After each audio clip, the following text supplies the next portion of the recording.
ভালো করতে নেই মানুষের, করে দিয়েছি, খেয়ে আমায় উদ্ধার করুন। আরে কি রান্না করেছো তাড়াতাড়ি দাও, দুপুর 2:30 বেজে গেছে, খিদে তো পেয়েছে নাকি বলো। নাটক করো না। ছেলেকে যখন খেতে দিচ্ছিলাম তোমাকে বলেছিলাম খেয়ে নাও, তুমি বললে কি তুমি চান করে এসো দুজনে একসাথে খাবো। প্রথমে ভালোবাসা দেখাও, তারপরে আবার ঢং করে। বাদ দাও, কি রান্না করেছো বলো তুমি তাড়াতাড়ি। এই তো এখানে ভাত করেছি, আর এই যে এখানে আলু ভর্তা করেছি, ডিম সিদ্ধ করেছি, মেথি শাক ভাজা করেছি। আর আজ বাজার করে আনতে বলেছিলাম মাংস, তুমি কি মাংস বাজার করে এনেছো? আরে কি বাজার তোমার জন্য তো করেছো? লটিয়া মাছ এনেছি তো। তা লটিয়া মাছ এনে একবার জোরে জোরে বলছো কেন? কি রান্না করেছো, কি রান্না করেছো? লটিয়া মাছই তো রান্না করবো। দেখাও দেখি একটু লটিয়া মাছের চেহারা। এই যে লটিয়া মাছ।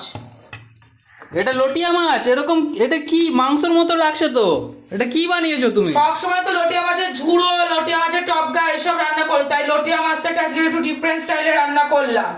ভালো করতে নেই মানুষের, করে দিয়েছি, খেয়ে আমার